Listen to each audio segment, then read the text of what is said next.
아멘.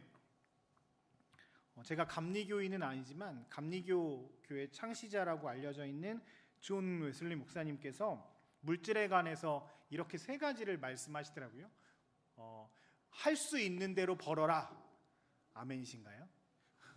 할 수 있는 대로 저축해라. 이것도 아멘이 나오죠. 할 수 있는 대로 나누라. 이건 안 나오나요?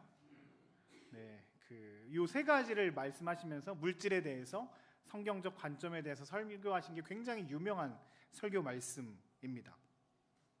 설교 시간에 돈 이야기하는 거, 헌금 얘기하는 거 싫어하는 분들 꽤 많이 있는 거 알고 있습니다. 저도 헌금 얘기하는 거 싫어합니다. 그런데 복음서를 잘 보면 예수님이 하나님의 나라에 대해서 이렇게 선포하시고 말씀하시는데 이 땅에 사는 인생들이 물질에 대한 관심들이 굉장히 많이 있으니까 하나님 나라의 바른 가치관을 말씀해 주시기 위해서 물질을 어떻게 활용하는지, 그리고 물질을 어떻게 우리가 대해야 되는지에 대해서 계속 말씀하시는 내용이 있습니다. 그리고 오늘 바울을 통해서 나타난 고린도 후서의 말씀에서도 물질을 가지고 하나님의 나라를, 하나님을 발견하는 것들에 대해서 설명하고 있습니다.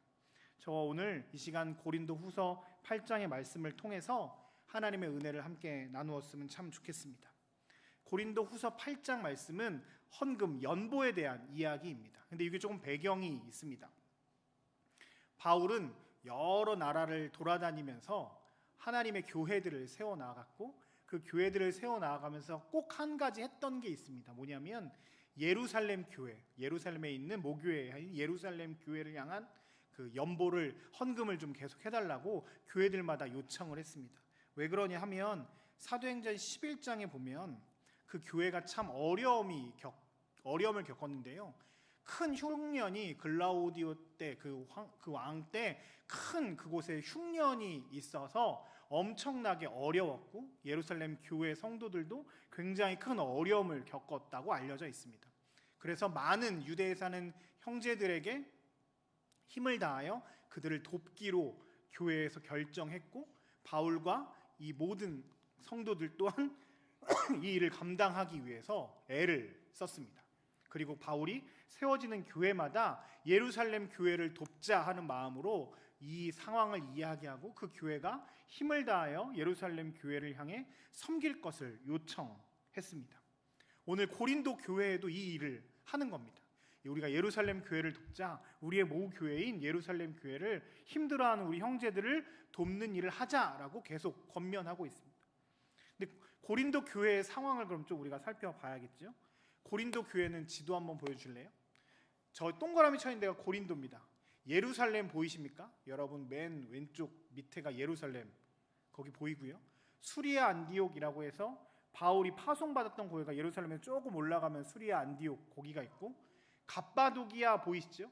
아시아, 거기가 이제 터키, 지금 투르키의 지역이고, 거기를 넘어가는 마게도냐라고 가운데 위에 좀 보이실 겁니다. 거기가 빌립보, 데살로니가, 그리스 북부 지역이고요. 아가야라고 알려져 있는 그곳이 이제 그리스 남부 지역인데, 고린도, 아테네 이런 데가 있는 곳이 이렇게 좀 보시면 될 것 같습니다. 그래서 크게 바울은 저 아시아 지역, 마케도니아 지역, 아가야 지역, 저 지역을 돌아다니면서 선교를 했고 하나님의 교회들을 세워 나갔습니다. 저 예루살렘 교회를 향해 아시아에 있는 교회들, 에베소 교회나 다른 교회들이 또 예물을 드렸고, 마게도냐 지역에 있는 데살로니가나 빌립보 교회도 예물을 드렸고, 이제 고린도 교회에도 이 일을 하려고 하는 겁니다. 그런데 제가 고린도전서 후서를 계속 설교하면서 고린도 교회에 대한 설명들을 조금 했을 겁니다. 고린도 교회는 저 그리스 반도가 우리처럼 위아래로 이렇게 길게 되어 있는데, 여기는 잘 나타난지 모르겠지만 이렇게 모래시계 모양으로 되어 있습니다. 이렇게 모래시계 모양으로 되어 있어서 위와 아래 좌우를 연결하는 그 꼭지점 비슷한 데가 있는데, 거기가 고린도시가 있습니다. 그러니까 교통의 요충지입니다. 바다로도 왔다 갔다 할 수 있고 위아래로도 왔다 갔다 하려고 교통의 요충지가 됩니다. 그러니까 사람들이 많이 살겠죠. 상업적으로도 많이 발달되어 있고 교통도 많이 발달되어 있는 곳입니다.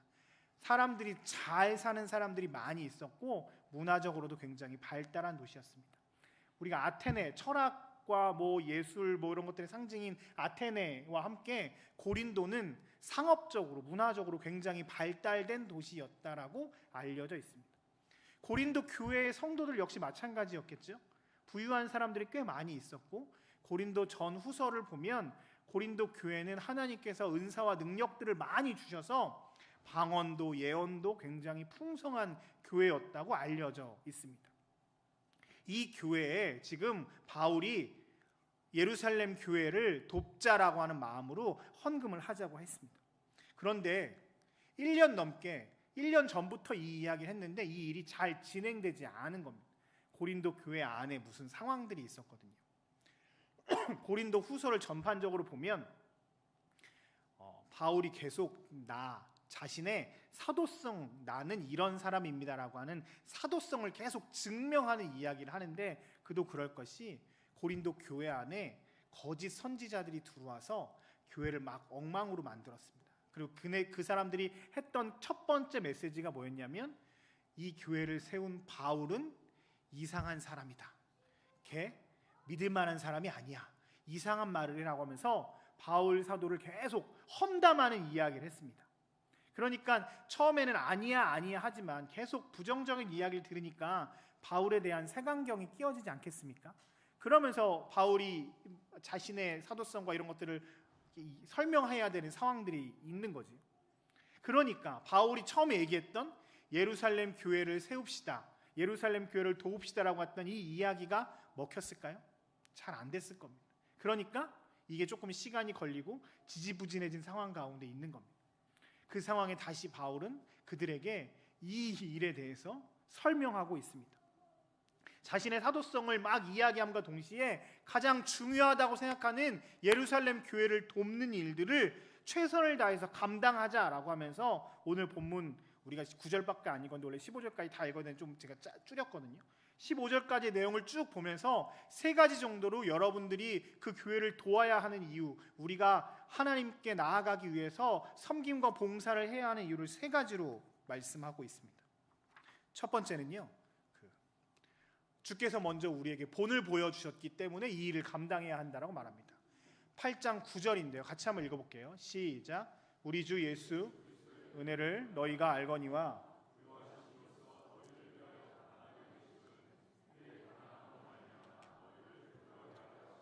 아멘. 예수님 설명을 먼저 합니다.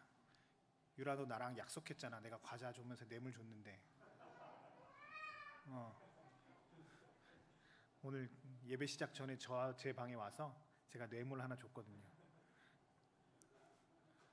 잘했어. 예수님에 대한 이야기를 시작을 합니다. 우리 예수님이, 하나님이신 예수님이, 하늘에 계신 그 예수님이 이 땅 가운데 오셨습니다. 제가 가끔 요 설명을 할 때 강아지 이야기를 많이 합니다. 여러분 혹시 개 키우시나요? 저 어저께 이렇게 부대 가다가 조영숙 권사님이 이렇게 산책하는 거 이렇게 보면서 강아지 이쁘더라고요. 강아지 키우시는 분들 보면 거의 저는 집에 개를 키우지 않습니다.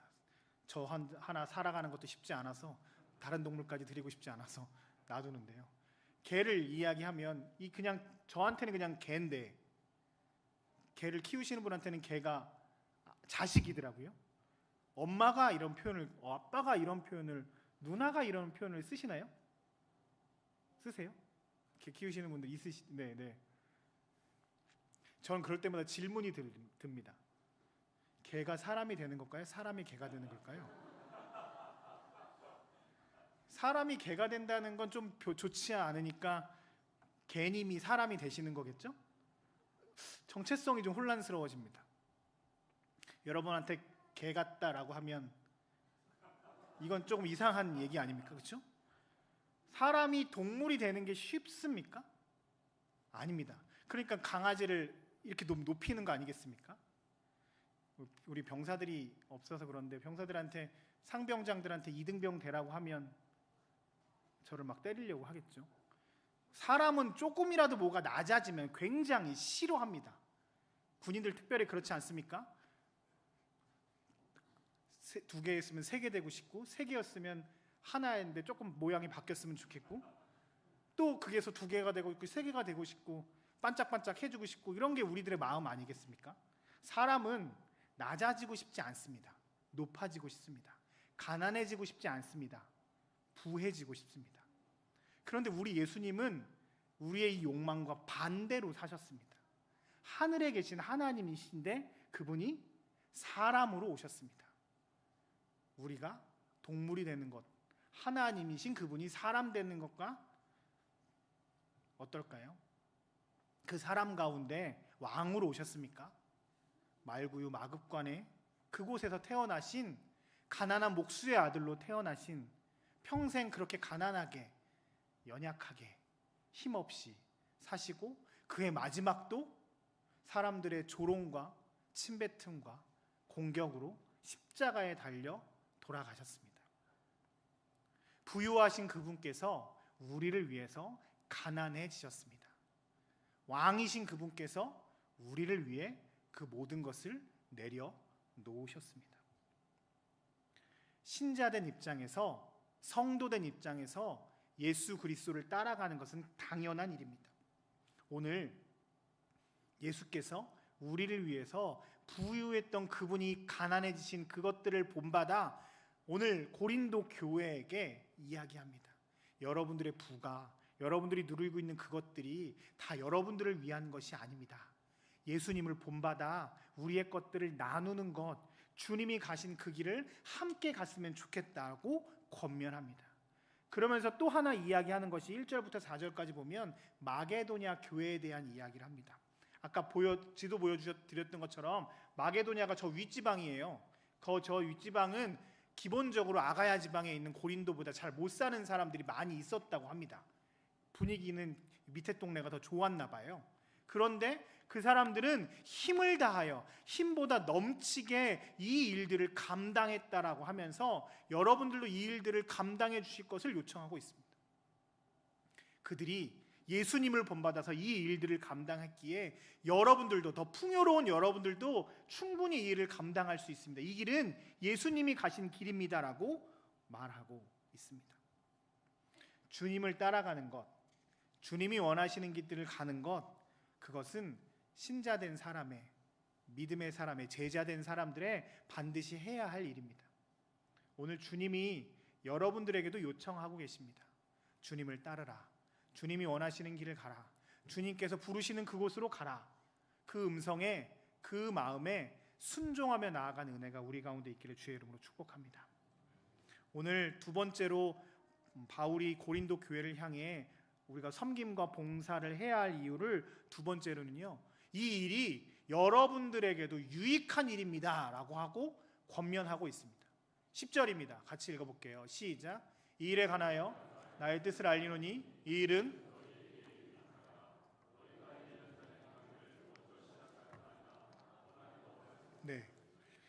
이 일을 하는 것이 여러분들에게 유익합니다 라고 말하고 있습니다. 예물을 드리는 것이, 예루살렘 교회를 돕는 것이 예루살렘 교회만 좋은 게 아니라 여러분들에게도 유익하다라고 말합니다. 헌금 얘기하면 가장 먼저 반항이 드는 게 그거 아닙니까?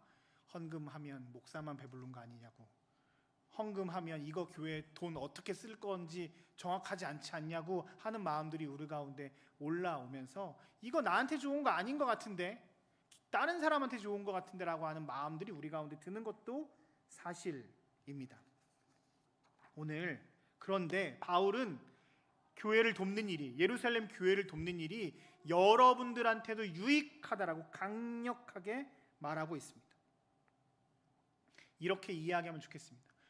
여러분들은 하나님을 믿으시죠? 우리 하나님께서 처음 말씀을 주시면서 우리에게 하셨던 첫 메시지가 뭐였냐면 하나님께서 세상을 만드셨다라고 하는 고백입니다. 그죠? 그리고 우리 또한 하나님이 만드셨습니다. 하나님 우리의 창조주 되십니다. 하나님이 우리를 만드실 때 당신의 형상대로 우리를 만드셨다라고 고백하고 있습니다. 그런 의미로 옆에 사람들 한번 쳐다보실래요? 하나님의 형상들이 좀 보이십니까? 욕하지 마시고요. 네. 조금 세월을 타가지고서 조금 이렇게 연식이 좀 될 수도 있지만 우리의 모습은 하나님이 만드신 하나님의 형상이 담겨져 있는 존재들입니다. 우리 안에 선한 마음, 하나님이 주신 하나님의 마음이 우리 가운데 있습니다. 하나님을 닮은 것들이 우리 안에 잠깐 숨어 있을 수도 있는데 잘 안 보일 때도 있는데 있습니다. 제가 이걸 설명해 볼게요. 저는요, 부모가 되고 보니까 제가 몰랐던, 제 안에 없었던 마음들이 이렇게 생기는 것을 볼 수 있습니다. 밥을 먹을 때 내가 좋아하는 반찬이 여기 있는데, 반찬은 한정되어 있는데 저희 자녀가 와서 이걸 먼저 막 먹으면 너 이놈 새끼, 아버지가 먹어야지 먼저 내가 라고 하는 마음보단 그걸 먹는 모습을 보면, 엄청 잘 먹는 마음을 보면 제 마음이 기쁩니다. 저만 그럽니까? 여러분은 안 그러세요? 그쵸? 소고기는 좀 안 될 것 같습니다. 남편은 조금 그쵸? 근데 자식들은 그래 이거 이쁘다. 저도 결혼하고 나고 아이를 낳고 나니까 하나님의 마음을 조금 알 것 같습니다. 먹지 않아도 배부르다, 보고만 있어도 배부르다는 마음을 조금 알 것 같습니다. 그 마음이, 저와 여러분들에게 있는 그 마음이 제 안에서 나왔겠습니까? 하나님의 마음 아니시겠습니까? 하나님의 형상대로 만들어진 사람들이기에 사랑의 마음이기에 그것이 있지 않겠습니까? 저도 소고기 먹고 싶죠. 더 많이 먹고 싶고, 가장 살코기는 내 입에 넣는 것이 가장 좋은 건데, 자녀에게 들어갈 때 그것이 기쁨이 된다는 건 하나님의 마음입니다. 하나님은 우리를 그렇게 사랑하십니다. 하나님은 우리를 너무 사랑하셔서 스바냐 3장 17절에 보면 이렇게 말씀하세요. 그가 너로 말미암아 기쁨을 이기지 못한다라고 말씀하십니다. 기뻐서 어쩔 줄 모른다는 거죠. 우리의 몰골은 좀 이렇지만 주님 우리를 너무 기뻐하셔서 기쁨을 이기지 못한다고 말씀하십니다. 하나님의 사랑이 우리 가운데 있습니다. 우리가 하나님이 만드신 존재이기 때문입니다. 그리고 이 하나님이 만드신 우리가 하나님의 사랑이 있어서 가끔 우리가 남들을 위해서 봉사하고 섬기는 일을 할 때 이상하게 기쁜 마음들이 들 때가 있습니다. 누군가를 위해서 선한 일을 할 때 스스로 나 좀 오늘 뿌듯한 것 같아. 내가 헌신했는데 나 좀 잘한 것 같아. 기쁨이 있을 때가 있습니다. 저는 그것을 우리의 마음이라고 생각하지 않습니다. 하나님의 형상이기에 그런 마음이 우리 안에 있는 것입니다. 움켜쥐고 내 안에 넣으려고 했을 때의 기쁨도 있지만, 이것들을 나눌 때, 섬길 때, 봉사할 때 우리 가운데 크고 놀라운 하나님이 주신 세상은 알 수 없는 놀라운 기쁨이 우리 가운데 넘쳐날 수 있습니다. 이것을 하나님의 마음이라고 저는 생각합니다.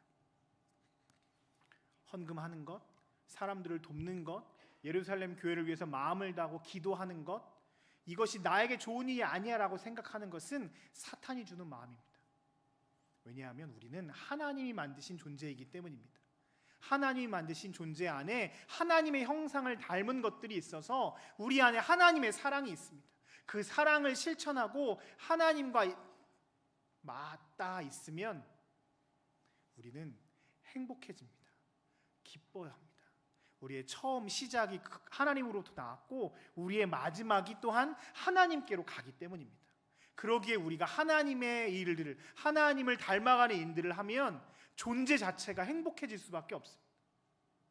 그러기에 여러분들의 사랑의 실천이 굉장히 중요합니다. 그저 타인을 위한 구제를 통해서 저 사람이 가난하고 힘드니까 돕는 것이 아니라 그 일들은 우리가 하나님을 만나는 길입니다. 하나님의 사랑을 경험하는 길입니다. 그러기에 유익합니다. 이 유익이, 이 기쁨이 여러분들의 삶에 풍성하게 되시길 주의 이름으로 축복합니다. 그저 말로만 이야기하는 것이 아니라 우리의 기도로, 우리의 헌신으로, 우리의 물질로, 우리의 그 기도함으로, 간절함으로 하나님을 만나는 은혜가 우리 가운데 있기를 주의 이름으로 축복합니다. 세 번째로 예물을 드려야 되는 이유가 이렇게 하고 있습니다. 주님께서 우리를 복의 통로로 사용하실 것을 우리는 기대하며 나아갑니다. 14절인데요. 같이 읽어볼게요. 시작.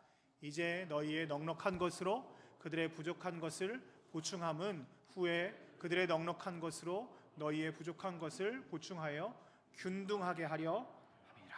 아멘. 오늘 고린도 교회에게 여러분들의 풍족함을 통해서 저 사람들의 가난함을, 부족함을 보충하고 채운다. 그것을 위해서 여러분들을 사용하실 것이다.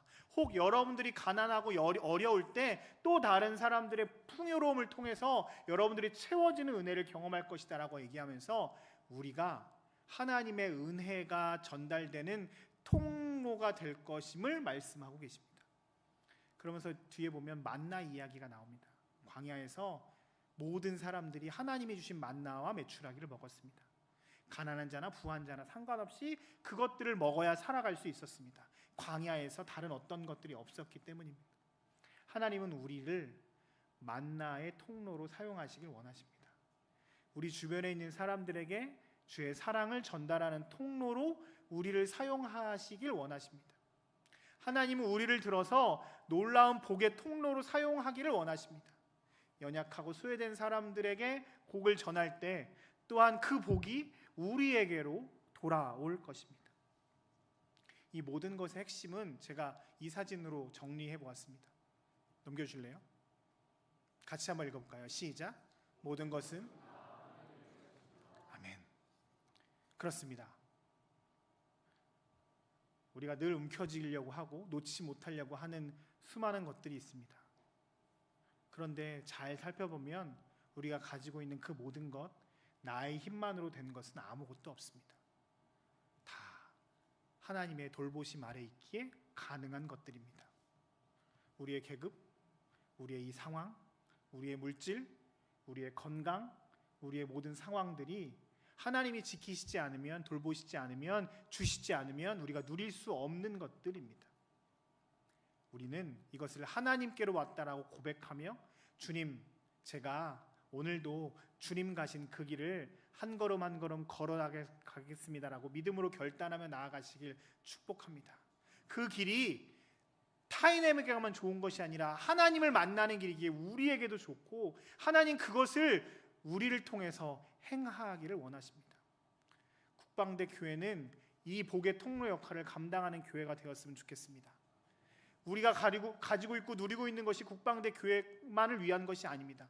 천사 군인 교회를 위해서 주님께서 우리에게 주신 것임을 기억해야 할 것입니다. 우리의 가진 그 모든 것들이 하나님께서 군에서 우리를 사용하시는 이 일들이 나를 위함이 아니라 하나님께서 나를 통해 하실 일들을 위해서 우리를 사용하심을 기억하십시오.